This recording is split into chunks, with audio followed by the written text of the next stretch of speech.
Salut à toutes et à tous les amis, on se retrouve pour la review de Monday Night Raw du 1er avril 2024. Donc c'était WrestleMania Raw et donc le dernier Raw avant WrestleMania, le plus grand show de l'année. Donc pour ouvrir le show, on a eu une petite promo du Rock qui s'est un petit peu moqué de l'attaque qu'il a faite à Cody Rhodes, des enfants qui pleuraient. Enfin franchement, j'ai trouvé ça. C'est pas que c'était stupide, c'est que c'était assez divertissant pour les heels, enfin, pour les méchants, ceux qui n'aiment pas Cody Rhodes, de le voir se faire tabasser de la sorte, mais de se moquer d'enfants quand même, Monsieur le Rock, un petit peu, un minimum de respect. J'espère que vous en aurez un jour, parce que là, franchement, c'était dégueulasse. Roman Reigns est finalement arrivé pour également se la raconter un peu et dire que c'est lui qui avait donné les ordres au Rock de passer à tabac Cody Rhodes, que ce soit lui ou pas, on en a un peu. Il y en a secoué, on l'avait déjà compris au dernier SmackDown. Pour ceux qui ne l'auraient pas vu, bah, n'hésitez pas à le regarder. Moi, j'ai pas fait de review, mais je suis de retour, les amis, en tout cas. En cette dernière ligne droite vers WrestleMania, donc ce segment était quand même assez intéressant. Avec Solo Sikoa également. Donc, ils vont se faire finalement interrompre par Seth freaking Rollins, qui va arriver par la foule. Bon, j'en ai un peu marre de cette rivalité, mais bon, c'est presque fini, j'ai envie de vous dire. C'est presque fini, allez. On va dire que Rollins et Cody ont quand même fait le job dans cette rivalité, même si le Rock et Roman également, enfin, le Rock surtout nous a divertis, il nous a fait extrêmement plaisir. Donc, Rollins va défier un des membres de la Bloodline. Donc, finalement, le Rock va dire à Seth Rollins, va l'insulter et lui dire qu'on manque pas de respect à la Bloodline.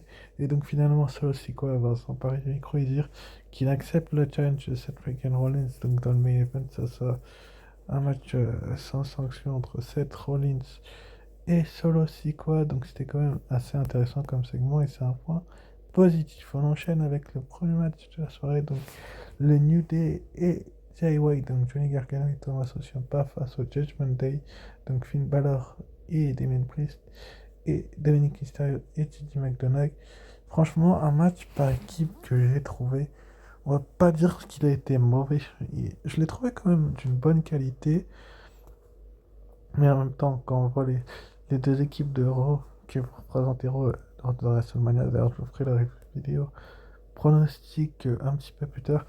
Donc, Kofi Kingston et Xavier Woods et Johnny Gargano et Thomas Ciampa, ça paraissait logique qu'ils soient dans cette rencontre-là face au Judgment Day, donc Damien Priest et Finn Balor, les actuels champions, et qui seront donc défendeurs des titres et de Dominic Mysterio et Gigi McDonagh. Gigi McDonagh qui est le chef membre du jugement Day à pas avoir de match à WrestleMania, donc on se demande bien ce qu'il fout dans ce clan. Il devrait peut-être aller ailleurs, voir ailleurs s'il n'y a pas autre chose à faire. Franchement, là, il a été viré, ils l'ont repris. Enfin bref, c'est un peu une histoire à tout raconter, enfin tout casser, enfin raté quoi.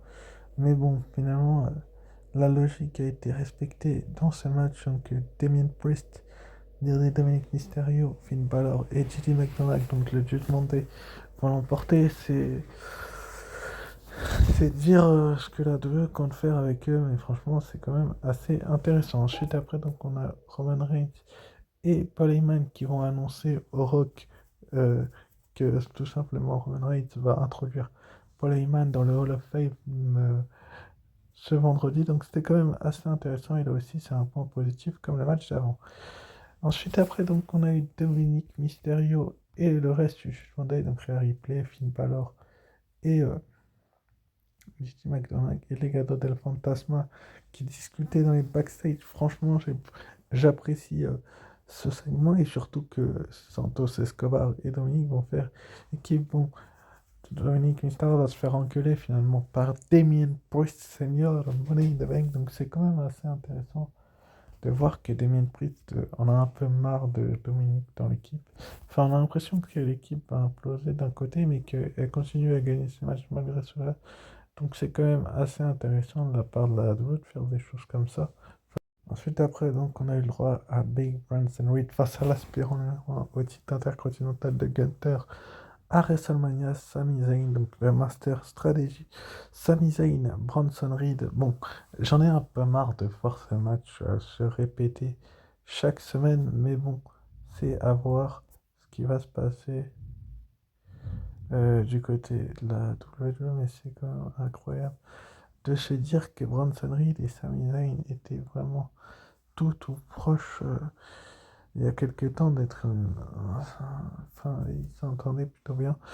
Là ils ont Sami Zayn a un match important ce week-end du côté de WrestleMania, mais là il a eu une rencontre face à Bronson Reed qui était pas facile du tout, surtout que Bronson Reed est un catcheur que la WWE doit respecter énormément, donc c'est à voir si ils vont faire en sorte que Bronson Reed soit vraiment mis sur les devants de la scène. C'est quand même assez intéressant de voir un Bronson Reed et un Sami Zayn livrer une performance telle qu'elle. Finalement, donc Bronson Reed va se voir faire esquiver son tsunami. Donc il va se retrouver dans le coin derrière par une suplex de Sami Zayn Exploder, je crois. Il va enchaîner avec son Elbow Kick, mais bon, Gunther en a décidé autrement. L'actuel champion intercontinental a donc attaqué. Donc vous allez le voir sur l'image derrière de ce qui est juste après. Donc attaquer Chad Gable, ce qui va forcément perturber Sami Zayn qui va, je crois, perdre par les contrôles. Je sais pas comment le match va se finir, mais c'est quand même assez intéressant de voir que Gunther attaque l'ami de Sami Zayn, enfin son coach, enfin celui qui l'entraîne, Chad Gable. Donc Gunther va un petit peu démonter Sami Zayn, donc c'est quand même assez intéressant. Ils vont ensuite s'en prendre à Sami Zayn également et en finir alors que Sami Zayn se relève un petit peu une dernière fois et titube un petit peu avec un coup de ceinture dans la tête de Sami Zayn. Il va poser son pied et lever son titre et faire sa pause. Donc franchement Gunther là il est parti un petit peu loin, je trouve, ces derniers temps, et c'est quand même une bonne chose de se dire que Sami Zayn et Gunther sont vraiment là. Juste après, on a eu Jey Uso qui a choisi le 5 fois Grammy Award gagnant Lil Wayne, qui donc interprétera une chanson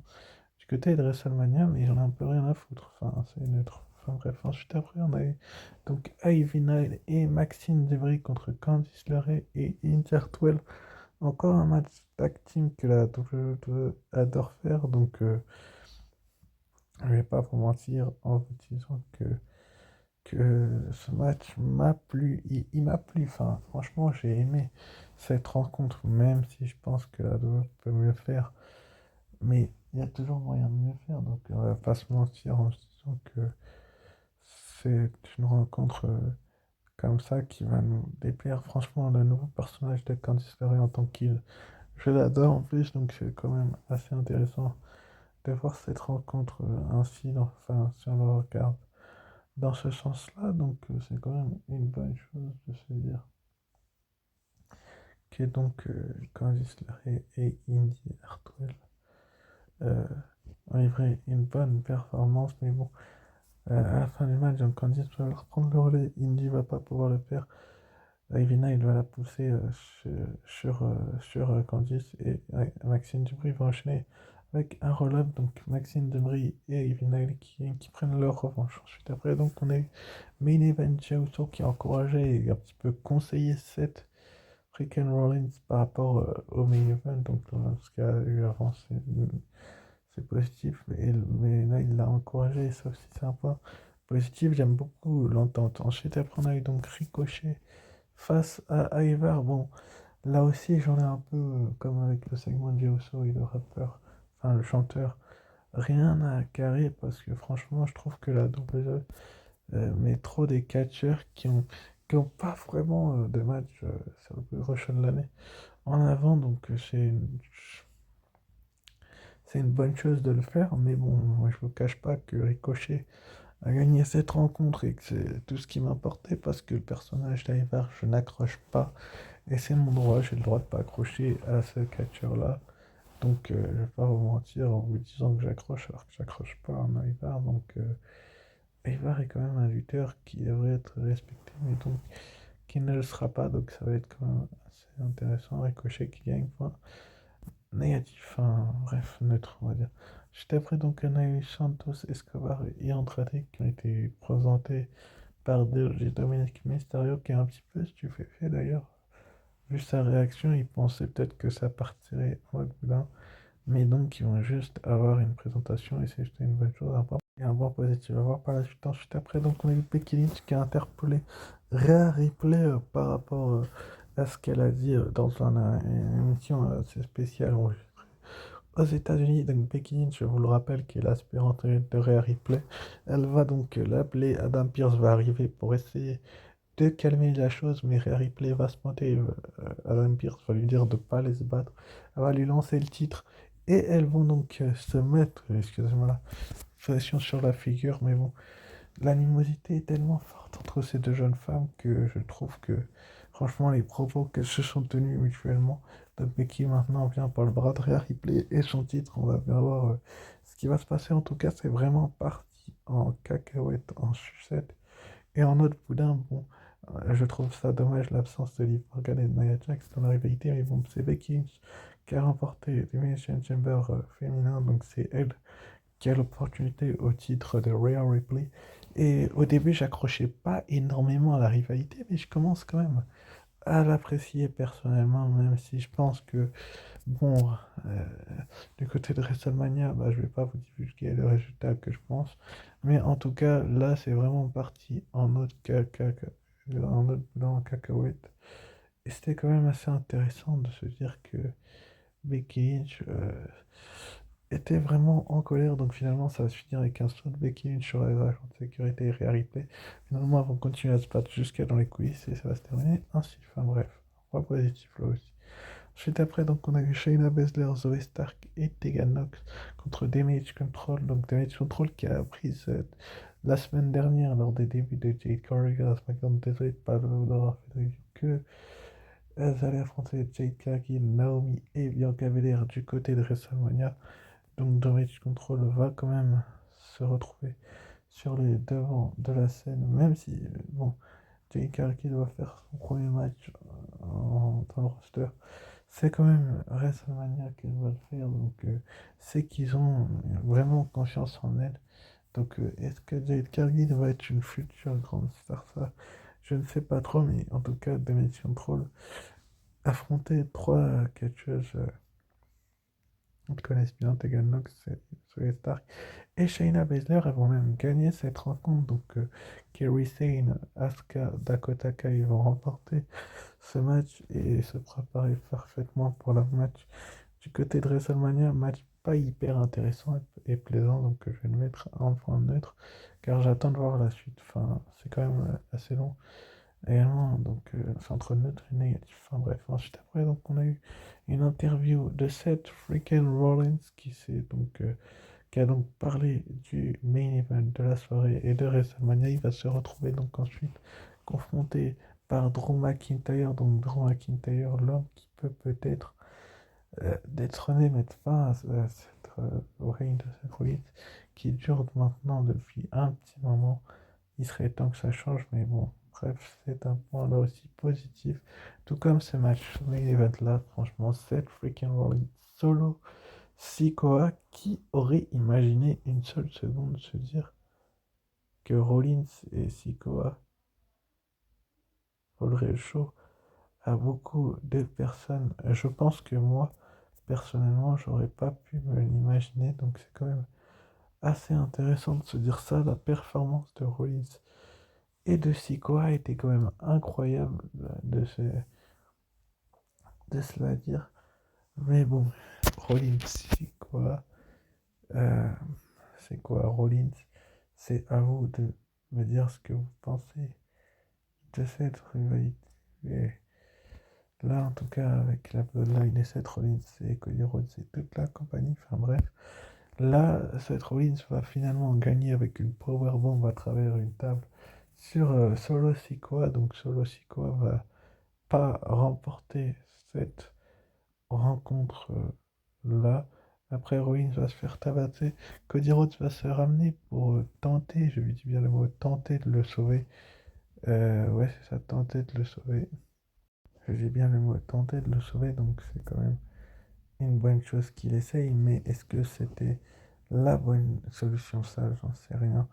Donc il va se prendre des coups de ceinture de Roman Reigns après que le Rock lui a infligé la semaine dernière déjà, où il l'avait fait saigner tout son pansement au visage. Là, on ne le voit pas trop sur cette photo-là.